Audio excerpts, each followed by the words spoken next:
Magandang araw, Lubowans. Narito na ang mga latest mula sa Bayan ng Lubo. Ito po ang Lubo Tanglaw TV News Update. Matagumpay na nailunsad ang Lubo Mayor's Action Center o MACE kasabay ng pagdiriwang ng Lubo Town Fiesta nitong Miyerkules.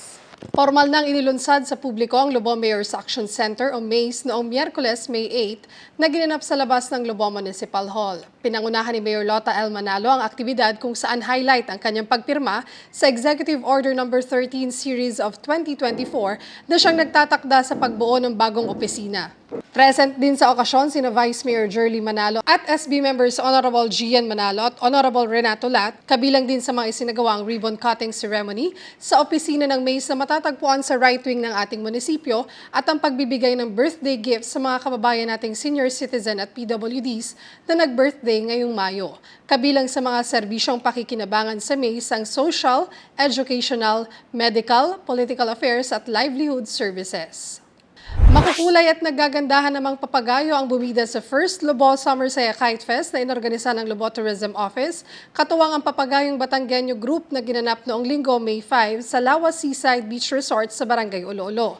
Ito ang kauna-unahang Kite Fest competition na inorganisa ng lokal na pamahalaan sa ating bayan.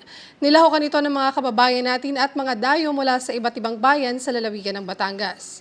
Nagkaroon ng 3 kategorya ang kompetisyon, ang flat kites at traditional kites at Open 3D na para sa Lubowan at ang Open 3D na binuksan sa mga dayo at turista.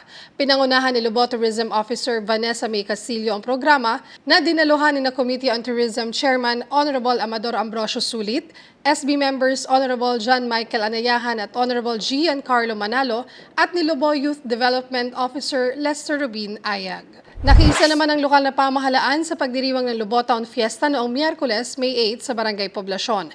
Dumalo si Mayor Lota Manalo at ilang kawani ng lokal na pamahalaan sa Misa Concelebrada na idinaon sa St. Michael the Archangel Parish. Noong gabi naman ay nakibahagi tayo sa paghahatid saya sa ating mga kababayan sa pamamagitan ng Poblasyon Got Talent Contest. Katuwang ng lokal na pamahalaan ng Sangguniang Barangay ng Poblasyon sa naturang aktibidad.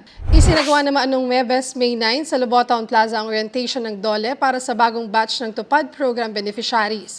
Ang pondo sa programang ito ay buhat sa DOLE Provincial Office at sa opisina ni Senator Loren Legarda sa tulong ni Municipality of Lian Vice Mayor Ronnie Leviste.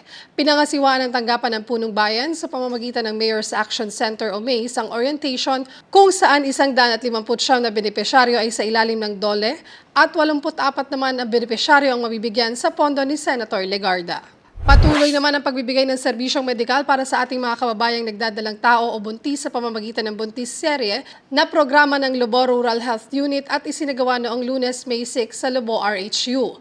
Mula sa Barangay San Nicolas, Olo-Olo, Malabrigo at Poblasyon ang nabigyan ng libreng prenatal check-up, vitamins, hygiene kit at nagsagawa rin ng pagtuturo sa tamang pangangalaga para sa ligtas na pagbubuntis. At yan po ang mga latest na balita buhat sa Bayan ng Lubo. Para sa iba pang updates, maaari niyo pong i-follow ang ating social media pages. Ako po si Angelique Atienza Romero. Muli, ito ang Lubo Tanglaw TV News Update.